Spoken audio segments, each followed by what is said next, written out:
state capitol. Right now I'm an organizer with the Puente Movement, which organizes Mother's Day March. We found it very symbolic to do a Mother's Day March here with the families, the women and the children who have felt like they have been mostly affected by this bill.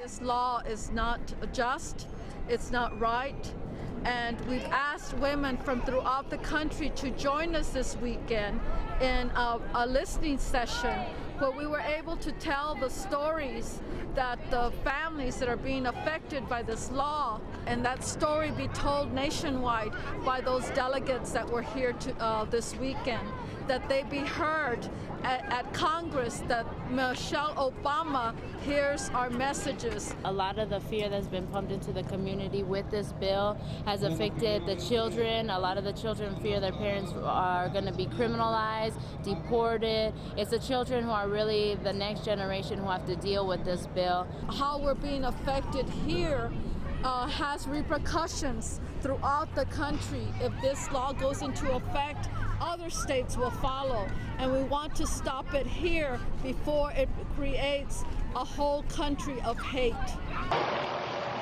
Accusations of guns drawn at a Mesa apartment complex, and neighbors telling us children are being victimized. Neighbors say the sheriff's SWAT team pulled the kids from their homes at gunpoint while arresting their parents. MCSO deputies on the ground say it was an Immigrations and Customs Enforcement operation.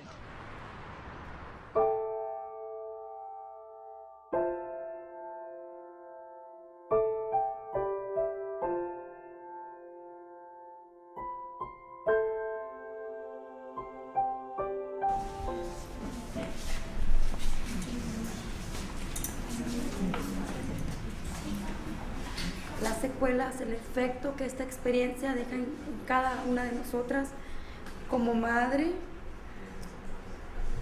me sentí totalmente frustrada, deseaba tener alas, deseaba huir en ese momento de mi arresto. Me arrestaron el 11 de febrero. En el arresto no solamente me privaron de mi libertad, sino también me lastimaron, fui maltratada, fui golpeada, humillada como todos mis demás compañeros. Escuché palabras, nos decían que go back to Mexico, que ya dejé, voy back, go illegal. Es impotencia, jamás la puedo describir.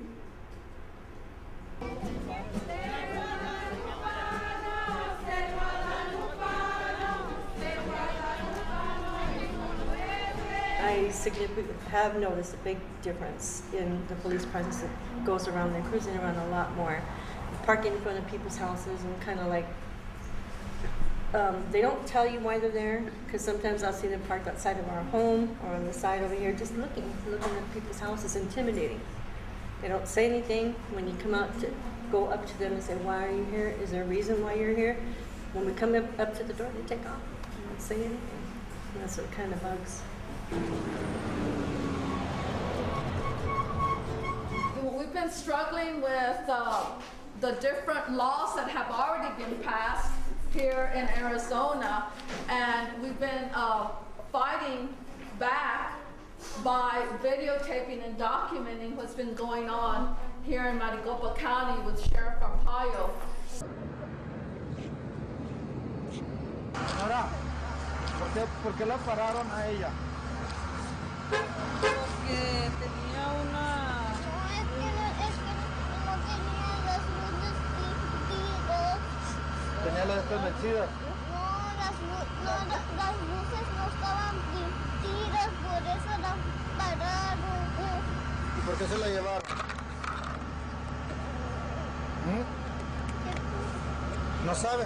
No sabe por qué se la llevaron. A mí me dijo el policía que porque tenía una orden de arresto, porque un ticket que no había pagado en la ciudad del Mirage. ¿Y qué te decía el policía? Nada,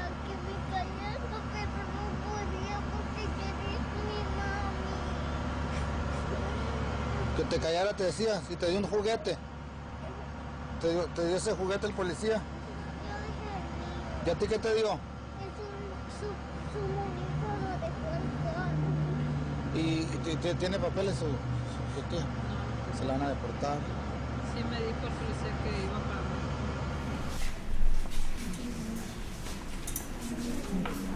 Thank you all for being here. What happened to me was very hard because I couldn't have my parents with me when I went to school. I couldn't sleep. It was very hard because I didn't have my mom with my parents. I didn't have my parents. I didn't have my dad. It was very sad. Every night I couldn't sleep. I was just thinking of what would happen to my parents. I didn't want them to get deported. But thanks to God, everything went good and my parents are with me now. Thank you for being here. Muchas gracias por escucharnos, porque nosotros tuvimos que hacer muchas cosas para vidas de poder salir adelante, porque ellos a los dos los agarraron. Me quedé yo con la niña, ella no dormía, ella no comía. En las noches se paraba buscando a sus papás. Y gracias a Dios que ahora les digo a todas esas familias que están pasando por lo mismo que pasamos nosotros, que le echen muchas ganas, que siempre hay una luz al final del túnel. Pues mi nombre es Sandra. Nosotros como mujeres hispanas en las cárceles es muy difícil para nosotros vivir ahí, porque en nuestro país nosotros hacemos todo lo posible por portarnos bien y no meternos en problemas para no llegar a pisar una cárcel. Y aquí lo venimos a hacer por trabajar, y todas las humillaciones que nos hacen en la cárcel son muy fuertes para nosotros y tratamos de sobrevivirlo, pero cada que lo recordamos para nosotros es seguir encerrados en el temor de que dejar a nuestros hijos solos. Pero yo a las personas que les digo que están pasando por lo mismo que yo pasé, que primeramente Dios, todo lo que sufrimos nosotros podemos seguir luchando y ayudando a las demás personas que están ahorita en la cárcel solo por trabajar.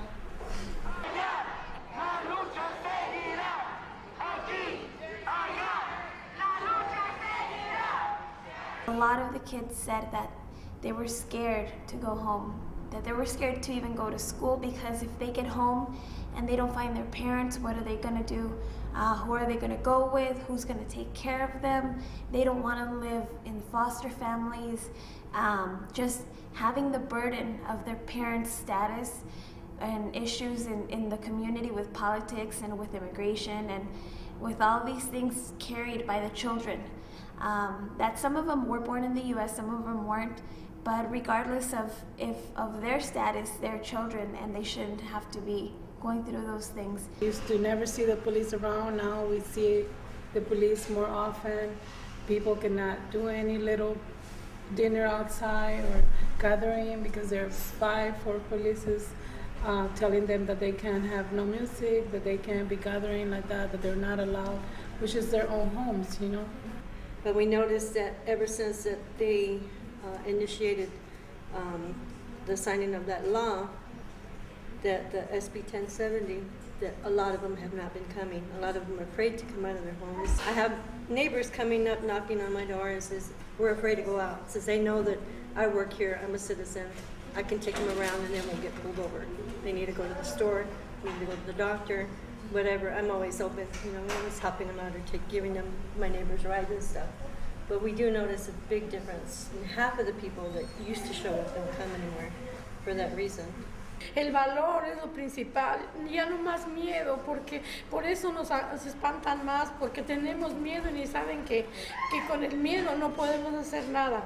Pero si hablamos, si como a nosotros, bendito sea Dios, gracias a estas personas, nos dieron la mano y ellos nos han ayudado con la niña, con muchas formas.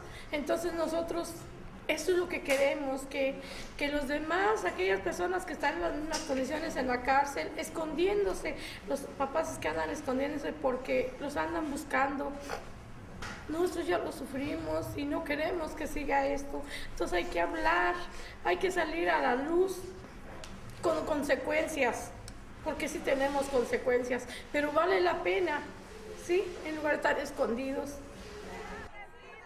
¡Mujeres unidas! ¡Jamás serán vencidas! ¡Mujeres unidas! Basically, I heard a group of women say they would not take abuse anymore. They would not take the civil and the human rights that are being inflicted upon women and men throughout our community. And they said, we are going to stand together and fight.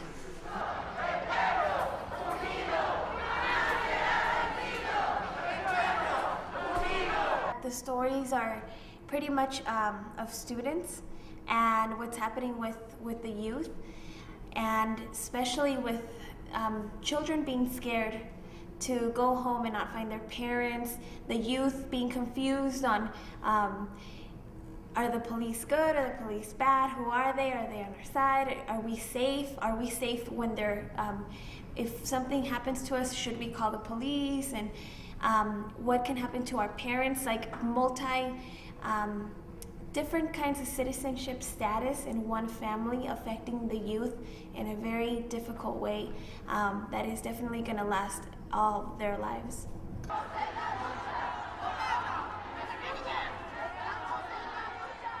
A todos los estudiantes que están aquí ahorita, salgan adelante por el progreso de sus familias, por sus mamás, para sacar adelante nuestras comunidades.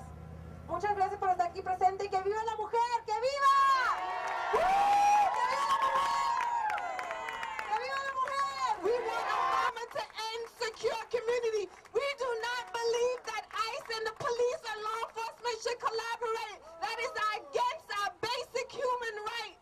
That is against our basic intuition to protect our family. And that is what we are here to bear witness and to join the women, the family, our elders, our grandmothers, our young people, that we would not allow this to happen. So I call on all of the women across the nation, all of our families, all of our elders, all of our organizers, our labor justice institutions, to join the struggle of the local people of Arizona and our women, so that we can move our country forward to the dream that we know is possible. Thank you.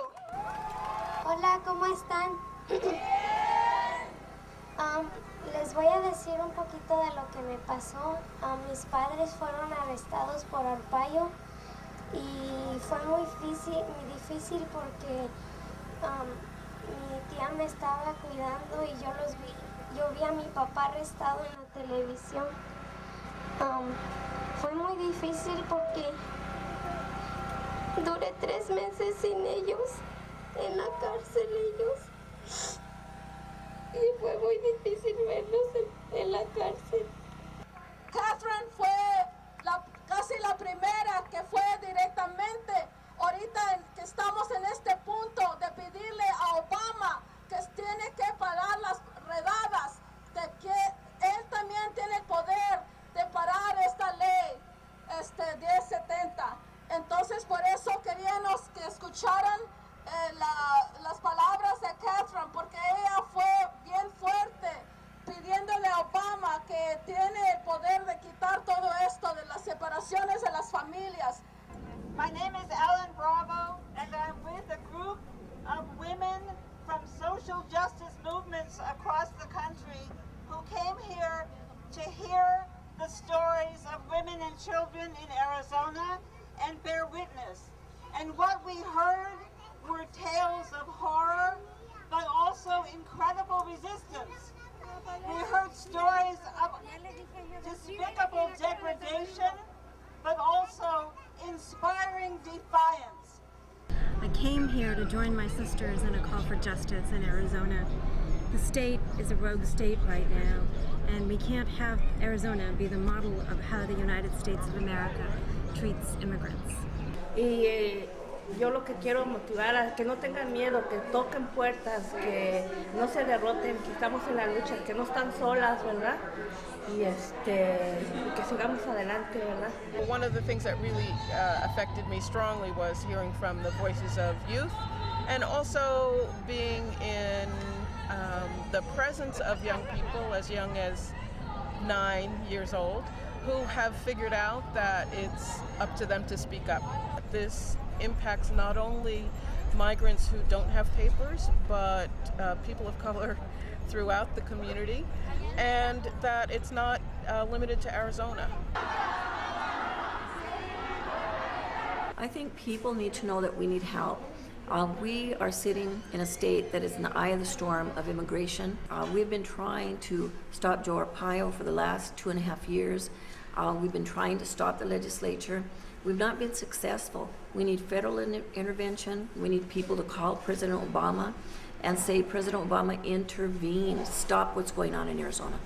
We have said enough is enough, and we're not going to take it anymore, and we're fired up to challenge these laws. Obama, escucha, estamos en la lucha.